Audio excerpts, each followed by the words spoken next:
பாலா இன்னும் 2 நாள்ல ஃப்ளைட்ல இங்க வந்துடுவான். அவன் கொடுத்த வாக்க நிறைவேற்ற வரானோ? அவன் வாக்கு கொடுத்தா கண்டிப்பா நிறைவேற்றும். நான் என்ன நினைக்கிறேன்னா, நீங்கள் மறுபடியும் இந்த கேஸை ரீஓப்பன் பண்ணுங்க, ப்ரூவ் பண்ணுங்க அது தற்கொலை இல்லை, கொலைதான்னு. நான் உனக்கு வாக்கு கொடுக்குற ஏசிபி, நானே வந்து உன்னை பார்த்து சரண்டர் ஆகிடுறேன். Okay sir. அந்த பாலாவை ஏர்போர்ட்ல இருந்து ஸ்ட்ரைட்டா கஸ்டடிக்கு எடுத்துருவோம். இல்ல தயா, பாலா அவன் பொண்ணு கீர்த்தியோட இறுதி சடங்கெல்லாம் செஞ்சு முடிக்கட்டும்.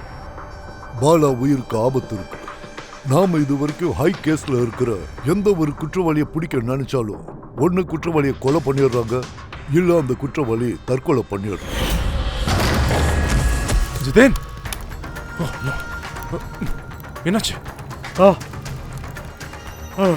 உன்னோட இந்த குரூப்ல இன்னும் யாரெல்லாம் இருக்கீங்கடா? இதுக்கான பதிலை நீங்க என் வாயிலிருந்து கேட்டு தெரிஞ்சுக்கவே முடியாது சார்.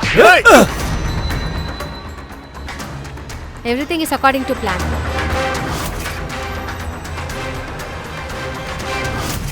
நம்மளை பொறுத்த வரைக்கும் பாலா ஒரு முக்கியமான ஆள். அவன் உயிருக்கு எதுவும் ஆயிடக்கூடாது. ஹலோ, என்ன?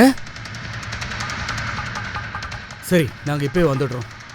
என்னாச்சு சார்? காட்டு பாதையில் இருக்கிற ரோட்ல சுட்டு கொண்டிருக்காங்களா?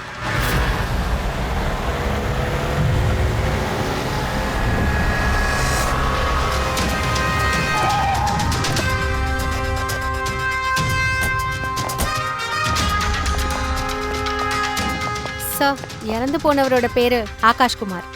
இன்னைக்கு அவரு ஒரு பெரிய ஆயில் கான்ட்ராக்ட் சைன் பண்ண போயிருக்காரு. அதை பத்தி நிறைய டிஸ்கஷன் போயிட்டு இருக்கு. இதென்ன டிரைவர்? ஆமாம் சார். இதெல்லாம் நடக்கும் போது வண்டி ஓடிக்கிட்டு இருந்ததா? சார், வண்டி ஒரு 70-80 கிலோமீட்டர் வேகத்தில் ஓடிட்டு இருந்தது. அப்புறம் இவர் ஆகாஷ் சாரோட பாடி கார்டு. கண்ணாடி உடம்பு சத்தம் கேட்ட உடனே இவர் பிரேக் அடிக்க சொன்னார். நானும் பிரேக் அடித்தேன். ஆமாம் சார்.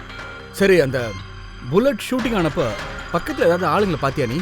இல்ல சார், கண்ணு கட்டின தூரம் வரைக்கும் யாருமே இல்ல சார்.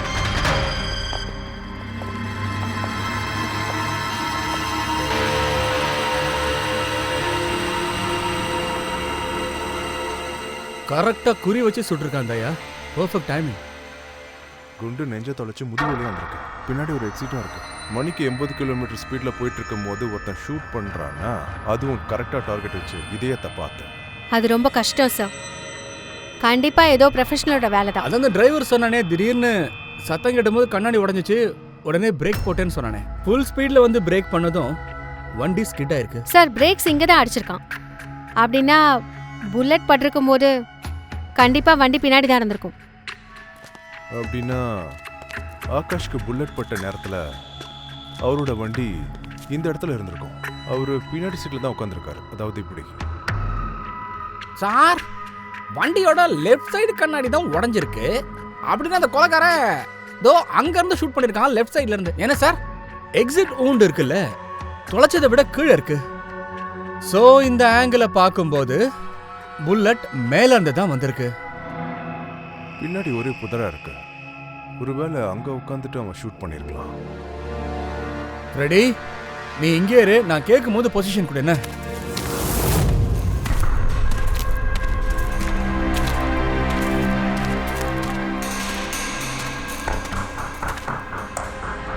இங்கிருந்து அவ்வளோ கிளியரான ஷாட் கிடைக்காது.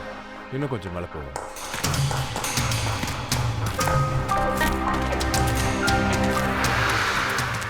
ஏய், என்ன பண்ற? பார்த்து. என்னடா பண்ற? மரத்தை சாச்சிராதரா. சார், மரத்தில் ஏறுற. இதுல பிரான்ச்சஸும் இல்லை, ஒன்றும் இல்லை. அதில் ஏறி என்னடா பண்ண போற? ஆடாம சார். பங்கஜ், இதில் ஏறு. பார்த்து ஜாக்கிரதை.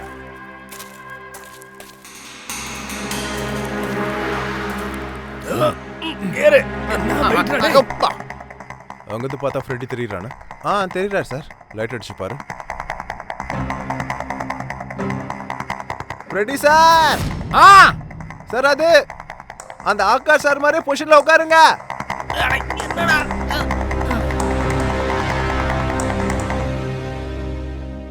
சார், கிளியர் ஷாட் தான்.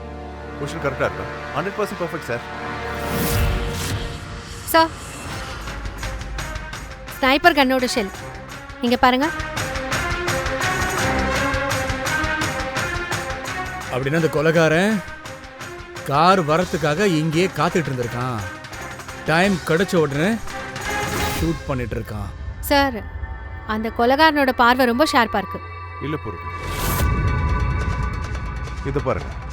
இந்த ஐட்ரா இது இங்க விழுந்து கிடக்கும். ஒருவேளை இது இந்த கொலைகாரனோட தான் இருக்கலாம். சார், நான் கீழே இறங்குவா? மேல உட்காந்து குரங்கு ஹெல்ப் பண்ண போறியா? இறங்கடா. அந்த கொலைகாரன் கண்டிப்பா ஒரு எக்ஸ்பர்ட்டா தான் இருந்திருக்கணும். எனக்கு தெரிஞ்சு பல வருஷமா இந்த வேலையை பார்த்துட்டு குறி வச்சு கண் பார்வை டல் ஆயிடுச்சு போல. அதான் பார்வை தெளிவா தெரியறதுக்கு மருந்து யூஸ் பண்ணிருக்கான். இது என்னது சார்? Fresh contact. இதை கண்ணில் போட்டுக்கிட்டா ரொம்ப தூரம் தெளிவா தெரியும். ஃப்ரெஷ் கான்ட்ராக்ட் அப்படின்னா இதுதான் நமக்கு அவனை அடையாளம் காட்ட போகுது. கில்லர் நமக்கு கொடுத்த க்ளூ இது. சார் சொல்லு ஃப்ரெடி. சார், அந்த ஐ டிராப் பாட்டிலோட பேட்ச் நம்பரை பிடிச்சாச்சு சார். என்ன தெரிஞ்சது? அந்த பேட்ச் நம்பரை வச்சு பார்க்கும்போது சிட்டில 3 கடைகளுக்கு அது டெலிவரி ஆயிருக்கு சார். மெடிக்கல் ஷாப்பை போயிட்டு இன்னும் ஒரு தடவை சர்ச் பண்ணி பார்த்தா இதை பத்தி நிறைய விஷயங்கள் தெரிய வரும் சார். குட். அதில் பாருங்க சார், 45 பேர் இருக்காங்க. ஆனா ஒரு கஸ்டமர் மட்டும் வித்தியாசமா தோணுது.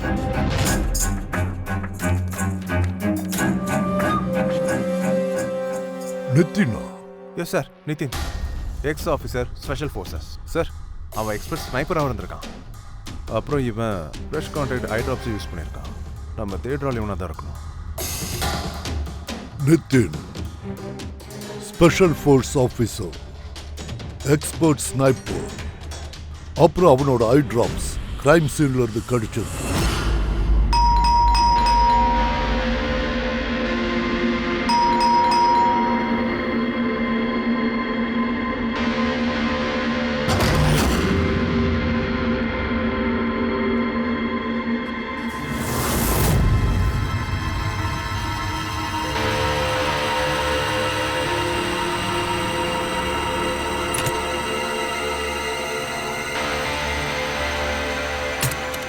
அப்ஜித், சொல்லு மச்சான்.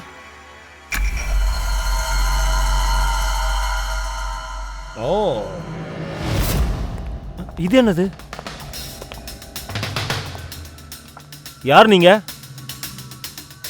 நீங்கெல்லாம் யாரை எப்படி வீட்டுக்குள்ள வந்தீங்க? நாங்கெல்லாம் சிஐடி ஆஃபீஸர்ஸ். சிஐடியா?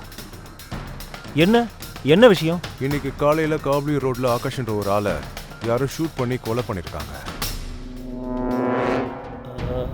ஆனா அதுக்கும் எனக்கும் என்ன சம்பந்தம்? அந்த வண்டி 80 கிலோமீட்டர் வேகத்துல போயிட்டு இருந்துச்சுங்க. ஆனா இந்த கொலையில அவ்வளோ வேகமா போயிட்டு இருந்த வண்டிக்குள்ள இருந்த ஆளை கரெக்டா குறி வச்சு ஸ்னைப்பர் கன்னால அடிச்சிருக்காங்க. அந்த ஸ்னைப்பர் கன் உங்ககிட்ட இருக்கு. அப்போ அதை வச்சு நீங்க அந்த ஆளை நான் தான் கொண்டேன்னு நினைக்கிறீங்களா? இது நிச்சயமா ஒரு எக்ஸ்பர்ட்டுடைய வேலை தான் சார். நீங்க ஒரு ட்ரைன்டு ஸ்னைப்பர். ட்ரெயின் ஸ்னைப்பரா நிறைய பேர் இருக்காங்கல்ல, என் அண்ணன் மட்டும் இல்லையே. காஜல், எக்ஸ்பர்ட் நிறைய பேர் இருக்கலாம் சார். ஆனா எல்லா எக்ஸ்பர்ட்டும் இந்த ஐ மெடிசின் யூஸ் பண்றது இல்லையே. எங்களுக்கு இது அங்க கிடைச்சது. எங்க நின்னுகிட்டு நீங்க ஷூட்டிங்களோ அங்க இருந்து. இந்த ஐ ட்ராப் அந்த பேட்சோடது. இந்த ஐ ட்ராப்பை நீங்க தான் வாங்கியிருக்கீங்க ஆர்கே மெடிக்கல் ஸ்டோர்ல இருந்து. இப்போ நீங்க என்ன சொல்ல போறீங்க? இந்த ஐ ட்ராப் உங்களோடது இல்லையா? நான் இந்த ஐ டிராப்ஸை யூஸ் பண்றது உண்மைதான். ஆனா நான் யாரையும் கொலை பண்ணல சார். நான் அன்னைக்கு நாள் முழுக்க வீட்டில் தான் இருந்தேன். இங்க பாருங்க, சுட்ட குண்டோட ஷெல் எங்களுக்கு கிடைச்சிருக்கு. இங்க ரைஃபிள் இருக்கு. உங்களுக்கும் அந்த குண்டுக்கும் நிறைய மேட்ச் இருக்கு சார். ஒருவேளை இந்த ஐ டிராப்ஸ் உங்களுது இல்லைன்னா அப்போ உங்க ஐ டிராப்ஸ் எங்க சார்? அதை கொஞ்சம் காட்டுறீங்களா?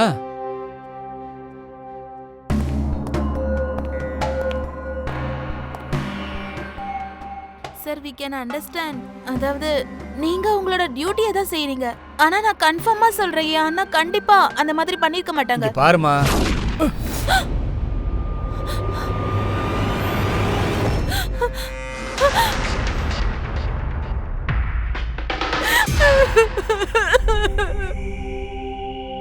அது உண்மைதான். இது எல்லாமே நான் தான் செஞ்சிருக்கேன். ஆனா எப்படின்னு தான் தெரியல. ஒருவேளை நான் பைத்தியமாயிட்டேன் போல இருக்கேன். எனக்கே புரியல. சில சமயம் எனக்கு என்ன தோணும்னா, எனக்குள்ள ஏதோ ஆவி பூந்த மாதிரி. அந்த துஷ்ட ஆன்மா கிட்ட இருந்து தப்பிக்கிறதுக்கு என்கிட்ட ஒரே ஒரு வழிதான் இருந்துச்சு.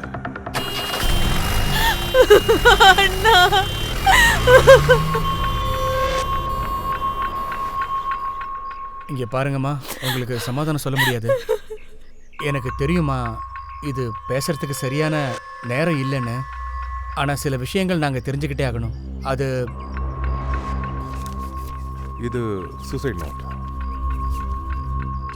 இதுல என்னதான் சொல்ல வராரு? இங்க கொஞ்சம் பார்த்து சொல்லுங்களேன்.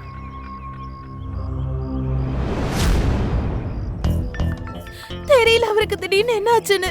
அவருக்கு இப்போ ஞாபக மறதியில அதிகமாயிட்டு இருக்கு. பல விஷயங்களை மறந்துடுறாரு.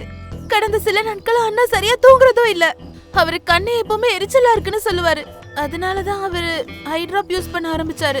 அப்புறம் சார், இன்னைக்கு காலையில அவங்க நியூஸ் பார்த்துட்டு இருக்கப்போ பிரபல தொழிலதிபர் ஆகாஷ்குமார் படுகொலை செய்யப்பட்டிருக்கிறார். அவர் கார்ல போயிட்டு இருக்கும்போது ஒரு மர்ம கும்பல் இதை செஞ்சிருக்காங்க. அண்ணா டீ எடுத்துட்டு வரட்டுமா? அண்ணா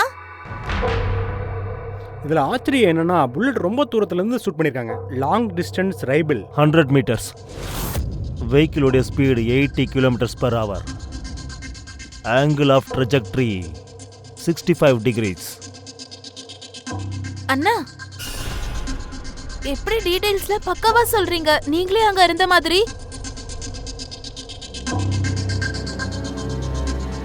ஒருவேளை நான் அங்கதான் இருந்திருப்பேன். நிதின் காஜல் கிட்ட சொன்னது எல்லாமே உண்மைதான். அந்த நேரத்துல அவன் அங்கதான் இருந்திருக்கான். ஆகாஷோடைய கொலையை அவன் தான் செஞ்சிருக்கான். ஆனா அவரு திரும்ப திரும்ப ஒரே விஷயம் தான் சொல்லியிருக்காரு, கொலை பண்ணலன்ட்டு. வீட்டுல இருந்தாரு. இல்ல, அப்படி இருக்க வாய்ப்பு இல்ல. அவர் ஷூஸ்ல ஒட்டி இருந்த மண் இருக்குல்ல, அது அந்த மரத்துக்கு கீழே இருந்த மண்ணு தான். எந்த மரத்துல உட்கார்ந்துருந்தானோ அதே இடம். ரெண்டாவது பெரிய எவிடன்ஸ், அந்த ஷெல், கொலைகாரனுடைய அந்த ஷெல் நிதினுடைய கன்ல இருந்து தான் ஷூட் ஆயிருக்கு. நம்ம அந்த ஐட்ராப்பை காட்டினதும் அவருக்கு தெரிஞ்சு போச்சு கொலையை அவர் தான் பண்ணியிருக்காருன்ட்டு. ஆனால் போய் சொல்லியிருக்கான். அந்த உண்மையை அவனால் ஏற்றுக்கவும் முடியல. உள்ளே போய் தனக்கு தானே ஷூட் பண்ணி சேர்த்துட்டான். டாக்டர் சார், ஒருத்தன் கொலை பண்ணவன் தான் மறந்துட்டேன்னு சொல்றானே சார், அது எப்படி சார் முடியும்? அத நான் சொல்றேன்.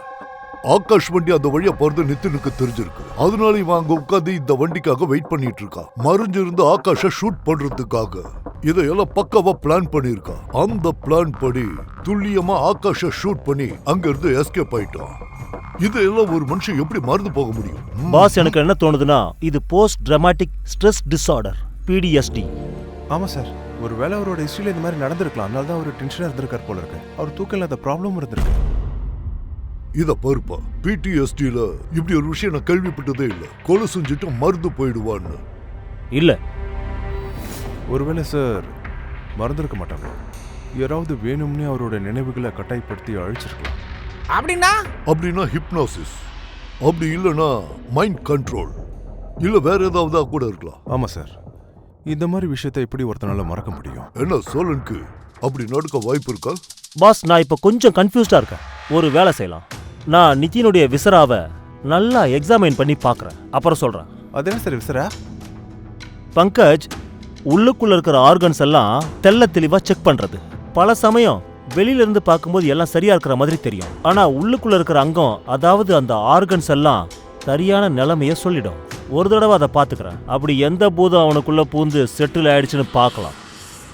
இந்தாம்மா, இதை தோல்ல வாங்கிக்க. 3 தடவை சுத்தி வாங்கம்மா. இந்த பொண்ணு நினைச்சதா ரொம்ப கவலையா இருக்க.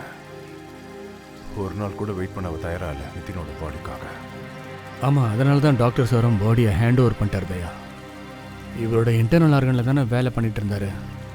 விஷயம் தெரிஞ்சால் நல்லாயிருக்கும். இந்த மாதிரி ஒரு புத்திசாலியான ஆள் எப்படி இந்த மாதிரி சூழ்நிலைக்கு மாறினாருன்னு தெரியலையே.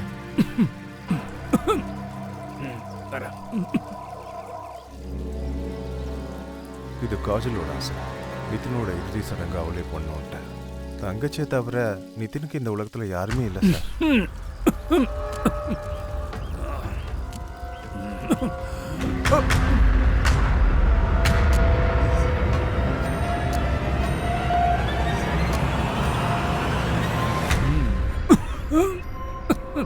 ஏய்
டேய் சீக்கிரம் வா, எங்க இருக்க?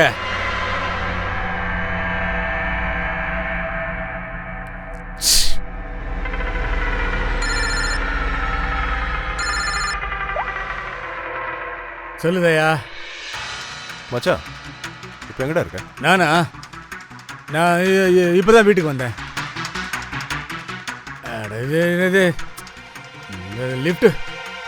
லிஃப்ட் வந்தா தானே வீட்டுக்கு போக முடியும். நான் வெயிட் பண்ணிட்டு இருக்கேன் தயா.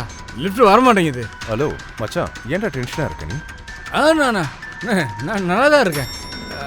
ஓகே, அதோ லிஃப்ட் வந்துடுச்சு. அது லிஃப்ட்டுக்கு இவ்வளோ நேரம் வெயிட் பண்ணிட்டு இருந்தேன்ல, அதான் கொஞ்சம் டென்ஷன் ஆயிடுச்சு.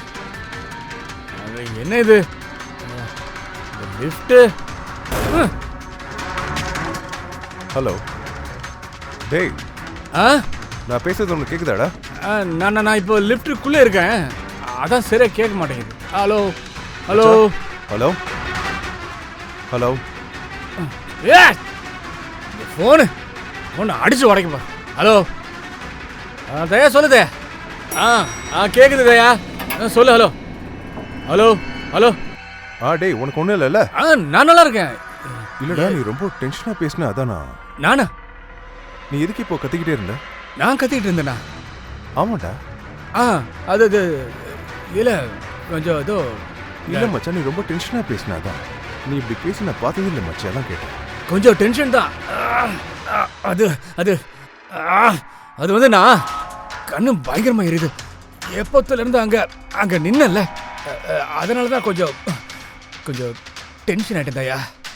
இப்போ வீட்டுக்கு வந்துட்டேன். எனக்கு ஜுரம் வர மாதிரி இருக்கு தயா. நான் அப்புறம் பேசுகிறேன். ஏதாவது பிரச்சனைனா நான் வீட்டுக்கு வரட்டுமா? இல்லை அப்படிலாம் ஒன்றும் இல்லை. சரி, உனக்கு ப்ராப்ளம்னா எனக்கு கால் பண்ணுறா, சரியா? நான் கூப்பிட்றேன் ஒன்று. வாங்க. அபிஜித் சார், எப்படி இருக்கீங்க? நான் ரொம்ப நல்லா இருக்கேன் சார். இவங்க மிஸ்டர் அண்ட் மிஸ்ஸஸ் குமார், புதுசாக குடி வந்திருக்காங்க. வணக்கங்க.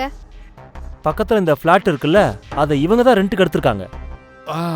அப்படியா? எப்போ வேணாலும் ஏதாவது ஹெல்ப்னா நீங்கள் என்கிட்ட தாராளமாக கேளுங்க. சரிங்க சார். Okay sir.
பங்கஜ், இந்த மாதிரி குளிர்ல ராத்திரி நேரத்துல இந்த மாதிரி பஜ்ஜி சாப்பிடுறது சும்மா சூப்பரா இருக்கு.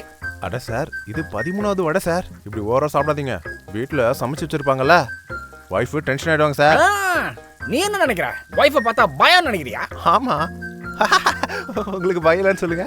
எங்க தான் சார் மேன். நான் என் பொண்டாட்டிக்கு பயப்படுவேன் அப்படின்னு நீ நினைச்சது சரினா தெரியாதா சொன்ன? பயம் தான் எனக்கு.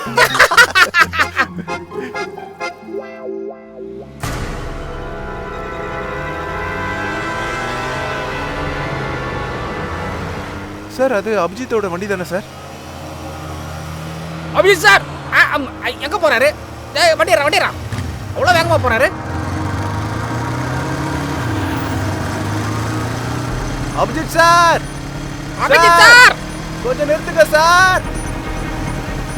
அட சார், நில்லுங்க சார்.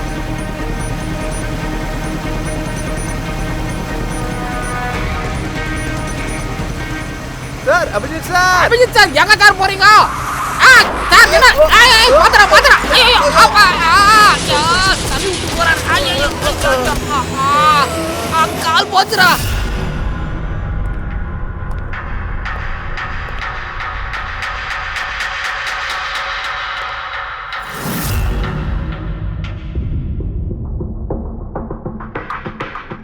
என்னடாச்சு?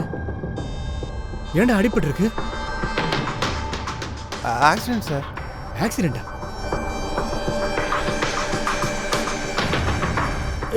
எப்போ எப்போ எப்படி? சார், நீங்க தானே சார் காரால் இடிச்சீங்க? டேய், என்ன விளையாட்டு பண்ணிட்டு இருக்கீங்களா? நான் ஏன்டா அடிக்கணும்? சார் பூர்வி, சார் அபிஜித் சாரோட வண்டியில ரைட் சைடுல ஸ்கிராச்சஸ் இருக்கு சார். வாட்? நம்புறீங்களா சார்? நாங்க தான் சொன்னோம்ல, நம்ம அபி சார் தான் காரால எங்களை இடிச்சார் சார். என்ன இவங்க என்ன சொல்றாங்க? நான் இடிச்சேன்னு? என்ன சார் தெரியாத மாதிரி கேட்குறீங்க? நீங்கள் தான் சார் நேற்று ராத்திரி எங்களை தட்டி விட்டுட்டு போனீங்க.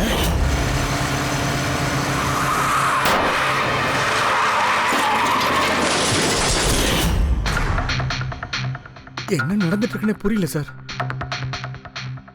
எனக்குள்ள ஏதோ நடந்துட்டு இருக்கு சார். நான் கார் எடுத்து வெளியெல்லாம் போல சார். அப்படி இருக்கும்போது எப்படி? அபிஜித், உனக்கு உடம்பு சரியில்லை போல இருக்கு. நேற்று ஃபோனில் கூட சொல்லிக்கிட்டு இருந்தல நீ ஜுரம் மாதிரி இருக்கு அப்படின்ட்டு. என்னடா சொல்ற? ஆமா, அது நல்லா புரிஞ்சிடுச்சு. அந்த நிதினோட ஆவி எனக்குள்ள பூந்துருக்கு. நீ என்ன சொல்ற அபிஜித்? ஆமா சார், நான் அன்னைக்கு அந்த நிதினை எரிக்கும் போது சுடுகாட்டில் நின்றுட்டு இருந்தால அப்போத்துல இருந்து எனக்குள்ள என்னமோ மாறுதல்கள் இருக்கு சார். அதாவது சரியா தூக்கம் வரல, டயர்டா இருக்கு, கண்ணெல்லாம் எரியுதுன்னு அப்படின்னு சொன்னல. ஆமா, அது அப்பப்போ எல்லா ஊரும் ரெண்டா தெரியுது. எனக்கு ஒண்ணுமே புரிய மாட்டேங்குது. நான் எப்போ ராத்திரி கார் எடுத்துக்கிட்டு போனேன், திரும்ப எப்போ வந்தேன், இது ஒண்ணுமே தெரியல. நான் கார் அடிச்சேன்னு சொல்றானுங்க. இதே மாதிரி தானே நித்தின் விஷயத்திலையும் நடந்திருக்கு. ஆகாஷ் எப்படி கொண்டான்னு அவனுக்கும் ஞாபகம் இல்லையே. அபிஜித், திடீர்னு உனக்கு என்னதான் ஆச்சு? அது திடீர்னு நான் என் கண்ட்ரோலுக்குள்ளேயே இல்ல சார். நான் எப்போ என்ன பண்றேன்னு நிஜமா எனக்கே தெரியல சார். என் பாடி மைண்ட் எதுவுமே என் கண்ட்ரோல்ல இல்ல சார். சார், நான் எனக்குள்ள என்னமோ நடக்குது சார். என்ன மன்னிச்சிருங்க சார். எதுவுமே எனக்கு ஒண்ணுமே புரியல sir. Please sir.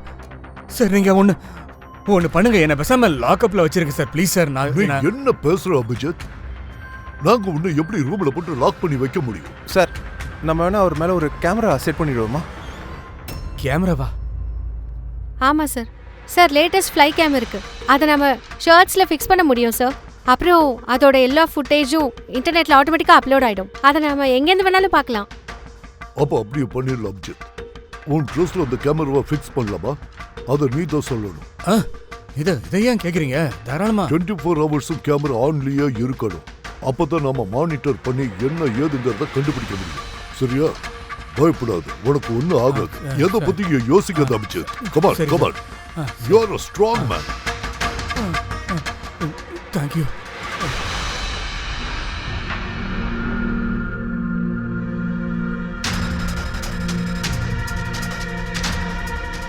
I'm sorry, என்ன மன்னிச்சிருங்க பசங்களா.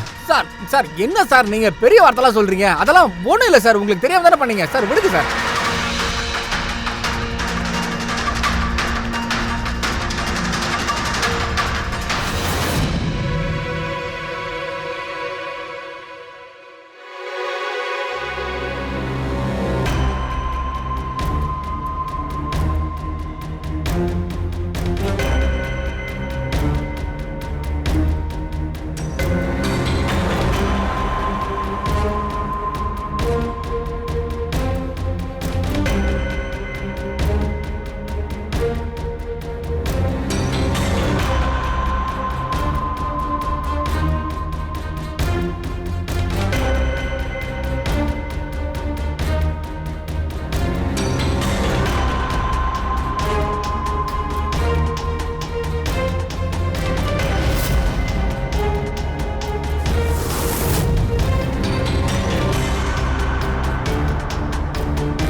ஒருவேளை அவன் தூங்கிட்டானோ. பொறுவே, நீ கிளம்பு.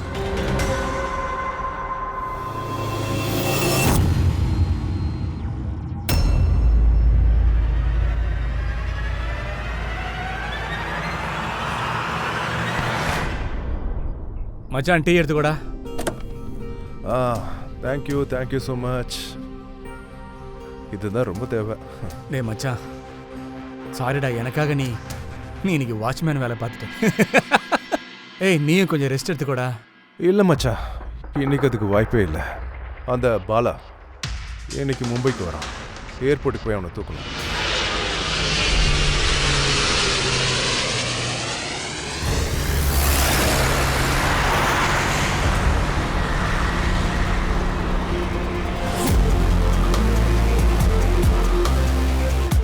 இன்னும் கொஞ்ச நேரத்தில் நம்ம அங்கே போயிடுவோம். பூர்வி, அவங்களுக்கு ஃபோன் பண்ணி இன்ஃபார்ம் பண்ணி நம்ம அங்கே வந்துட்டுருக்கோம். Okay sir.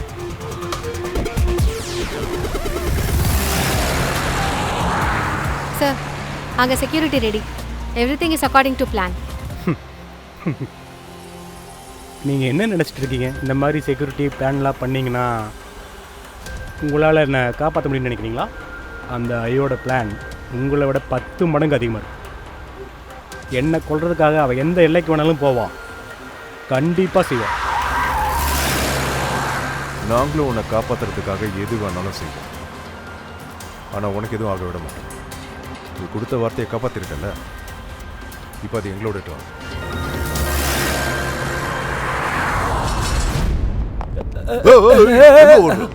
உன்னை பார்க்க தான் நான் வந்துட்டு இருக்கேன். எதுக்கு? உங்ககிட்ட ஒரு விஷயம் சொல்றதுக்காக. நித்தினுக்கு என்ன ஆச்சோ அதே தான் இன்னைக்கு அபிஜித்துக்கும் நடந்திருக்கு. என்னாச்சு சார்? 2 பேருக்கும் அந்த மாதிரியான ஒரு ட்ரக் கொடுத்துருக்காங்க. அது மனுஷனோட மூளையை டோட்டலா கண்ட்ரோல் பண்ணிடும். கிட்டத்தட்ட நடமாடுற பொம்மை மாதிரி. அப்புறம் அவங்கள ஈஸியா கண்ட்ரோல் பண்ணலாம். என்ன சொன்னாலும் செய்வாங்க. கொலைய கூட. ஆமா, கொலை, கிட்னாப்பிங் எதை வேணாலும் பண்ண வைக்கலாம். என்ன ட்ரக் அது? என்னது? அது ஒரு மாதிரி வெள்ளை கலர்ல மஞ்சள் கலர் ஃப்ளவர்ல இருந்து கிடைக்கும். அந்த ஃப்ளவர் கொலம்பியாவில தான் அதிகமா பூக்கும். அங்க இருக்கிற ஜனங்க இத டெவில்ஸ் பிரெத்னு சொல்லுவாங்க. நான் இப்படி ஒரு பேரை கேள்விப்பட்டதே இல்லை. அதுக்கு இன்னொரு பேர் இருக்கு. அது ஜாம்பி ட்ரக். ஆனா அது ரொம்பவே ரேர். கிடைக்கிறது ரொம்ப கஷ்டம். ஆனா எனக்கு கிடைச்சிருக்கு பாஸ். நித்தினோட பாடியில இருந்து யாரோ ஒருத்தருக்கு எங்க இருந்தோ அந்த ட்ரக் கிடைச்சிருக்கு. அவங்க அதை நித்தின் மேல யூஸ் பண்ணிருக்காங்க. இப்படிதான் அபிஜித் மேல யூஸ் பண்ணிருக்காங்க. சார், அது யாராவது ட்ரக் யூஸ் பண்றாங்கன்னா அது அவனுக்கு தெரிஞ்சிருக்கணும்ல சார். அபிஜித் சார் பாடியில இருந்து இது எப்படி வந்துச்சு? அதை கண்டுபிடிக்க முடியாது பாஸ். அது பவுடர் மாதிரி தான் இருக்கும். அதுக்கு எந்த கலரும் இருக்காது, எந்த நறுமணமும் இருக்காது, எந்த துர்நாற்றமும் இருக்காது. அத எதிரில் இருக்கிறவனுக்கு நேரா இப்படி ஊதி விட்டா போதும், ஒரே நிமிஷத்துல எல்லாம் மாறிடும். My God. அப்ப இமீடியட்டா அதை கண்டுபிடிச்சே ஆகணும். யார் அது? அவன் கையில எப்படி அந்த ட்ரக் கிடைச்சது? நித்தின் அப்புறம் அபிஜித் ஏன் 2 பேர் மவுத்லயே ஸ்ப்ரே பண்ணணும்? கண்டிப்பா அவன் அபிஜித்தை வச்சு ஒரு பெரிய குற்றம் செய்ய போறான்னு நினைக்கிறேன்.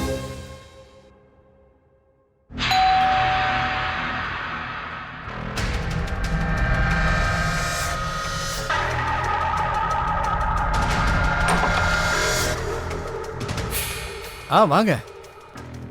என்னது வேலையா?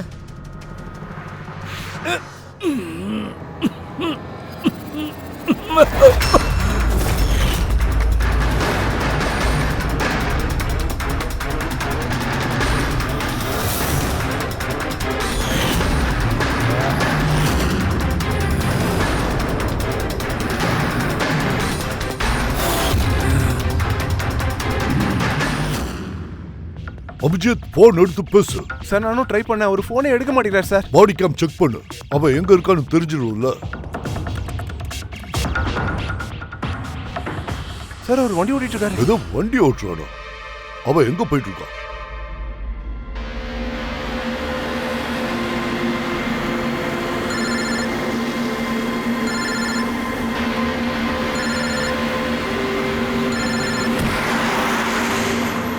கடைசியா ஒரு தடவை பார்த்துக்குங்க.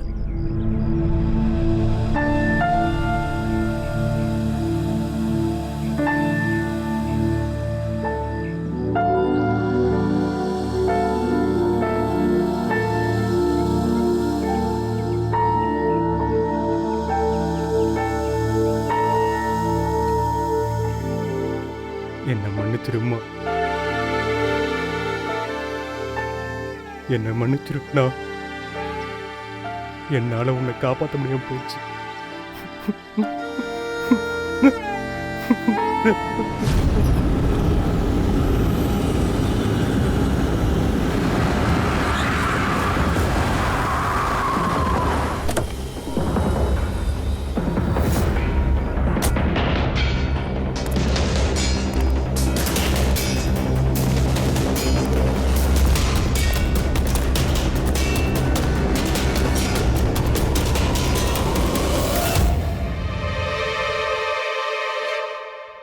My God.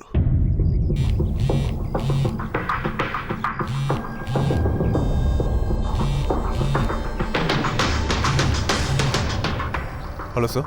இங்க பாரு தயா, அபிஜித் இப்ப பரல் கிரவுண்டுக்கு தான் வரா. இப்ப நீ எங்க இருக்க? நானா அங்கதான் சார் இருக்கேன். ஆனா அபிஜித் இப்போ இதுக்கு இங்க வரா? தயா, அபிஜித் பாலாவை கொல்றதுக்காக வந்துட்டு இருக்கான். என்ன? அபிஜித்துக்கும் அதே ட்ரக்கை தான் கொடுத்துருக்காங்க, நிதினுக்கு கொடுத்ததையே.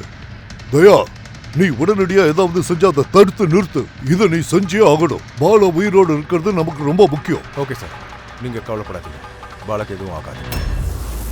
பங்கஜ், டோட்டல் ஃபுட்டேஜ் ரிவைண்ட் பண்ணு. எவன் அந்த ட்ரக்கை கொடுத்தானா அவன் தெரியறானு பார்க்கலாம். சீக்கிரம் சீக்கிரம் ப்ளே பண்ணு.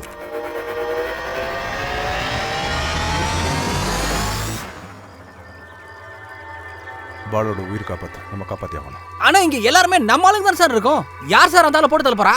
அபிஜித். என்ன? எந்த ட்ரக்கை ஜித்துன்னு கொடுத்தாங்களோ அதே ட்ரக்கை தான் அபிஜித்துக்கும் கொடுத்துருக்காங்க. இப்போ பாலாவை கொல்றதுக்காக அனுப்பி வச்சிருக்காங்க. இப்போ அபிஜித் எப்போ வேணா இங்கே வரதுக்கு வாய்ப்பு இருக்கு. சார் இப்போ என்ன பண்றது? அபிஜித்தை எப்படியாவது தடுத்து நிறுத்தி பாலாவை எப்படியாவது நம்ம காப்பாற்றி ஆகணும். அபிஜித் மட்டும் கண்ட்ரோலுக்கு வரலன்னா அப்போ ஷூட். பாஸ் பண்ணு, பாஸ் பண்ணு, பாஸ் பண்ணு. இப்போ ப்ளே பண்ணு.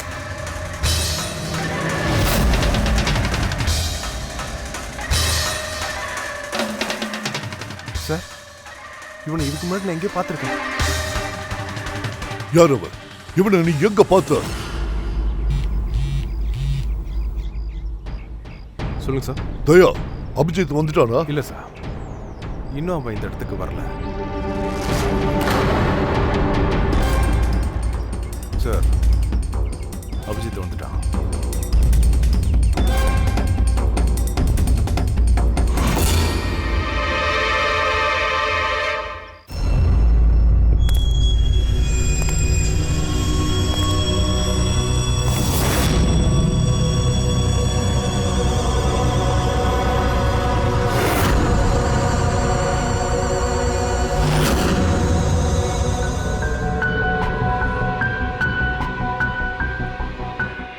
அபிஜித் நெல்லு நெல்லுன்னு சொல்றாங்க.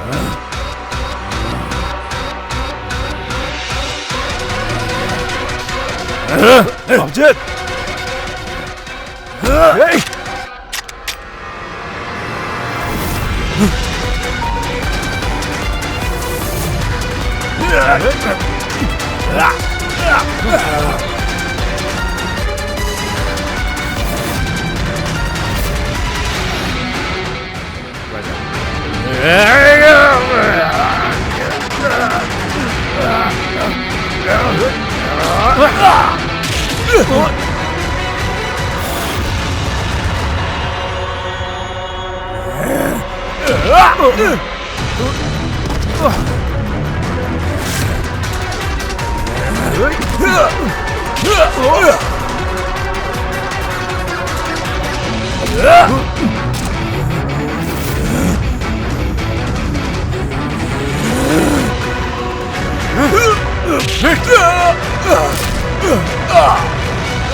சார், நிதினோட தங்கச்சி கிட்ட அந்த போட்டோவை காமிச்சேன் சார். அவனோட பேரு தர்ஷனா.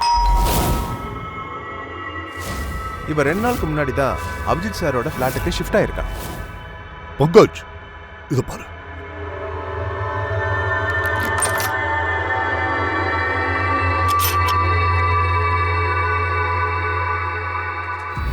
இத பாரு தர்ஷன். தர்ஷன், தர்ஷன், நீ பயப்படாத. உனக்கு ஒன்னும் ஆகாது. நான் உங்களுக்கு ஒரு விஷயம் சொல்லணும்னு நினைக்கிறேன் சார். என்ன விஷயம் சொல்லு. நான் ஐக்காக தான் வேலை செஞ்சுக்கிட்டு இருக்கேன்.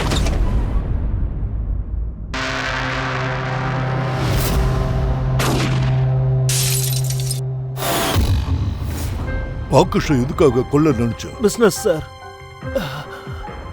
ஐயோட பிஸ்னஸ். யாரோ ஆகாஷை கொல்றதுக்காக பணம் கொடுத்துருக்காங்க. ஆகாஷுக்கு அப்புறம் நிதின் பாலாவை கொல்றதா இருந்துச்சு. ஆனா நிதின் அதுல ஃபெயிலியர் ஆயிட்டான்.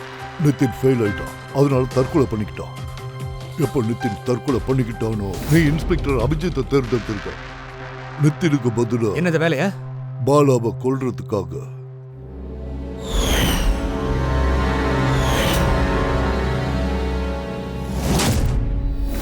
தர்ஷன், டக்குன்னு சொல்லு, யார் இந்த ஐ?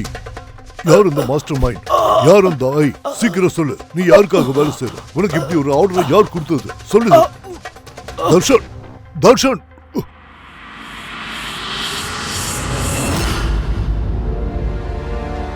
நீ நல்லா தானே இருக்க?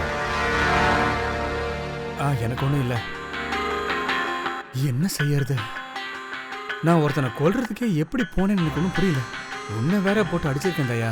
அட நீ வேறடா, நான் கூட தான் உன்னை அட்டாக் பண்ணேன். அட்டாக் ஏன்டா பண்ண? என்ன அங்கேயே சுட்டு தள்ளிருக்கலாம்ல. நீ நீ உன்னோட வேலையை தானே மச்சான் பார்த்தேன். என்னை சுட்டுருக்கலாமே. நான் தான் பைத்தியக்காரத்தனமா இப்படிலாம் பண்ணிட்டேன். அபிஜித் உன்னோட மைண்ட், அதுல எந்த ஒரு பூதமும் இல்லை. உன்னை அங்க கண்ட்ரோல் பண்ணது ஒரு ட்ரக். எஸ், டெபிள் பிரெத் அதோட பேரு. ஆமா சார், கூடிய சீக்கிரம் இந்த கதையை முடிச்சே ஆகணும் சார். ஏன்னா இந்த ட்ரக் இன்னும் எத்தனை பேரை காளையாட்டி பொம்மையை ஆட்டி வைக்கும் தெரியல சார். பங்கஜ், போய் பாலாவை கூட்டிட்டு வா.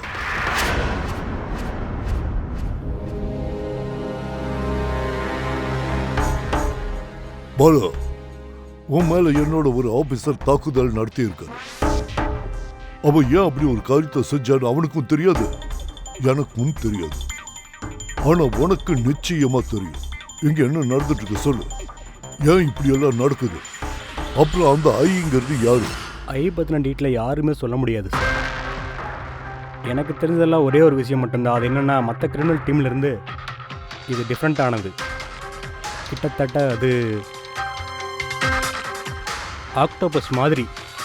அப்படின்னா 8 கை உள்ளவனா? அவனுக்கு அதை விட அதிகமாக இருக்கு. இந்த கிரிமினல் ஃபீல்டில் ஐ செய்யாத வேலைன்னு ஒன்று இல்லவே இல்லை. மர்டர், ட்ரக்ஸ், இன்னும் நிறையா எல்லாமே பண்ணுவான். நிதின் மாதிரி ஆயிரக்கணக்கான பேர் இருக்காங்க.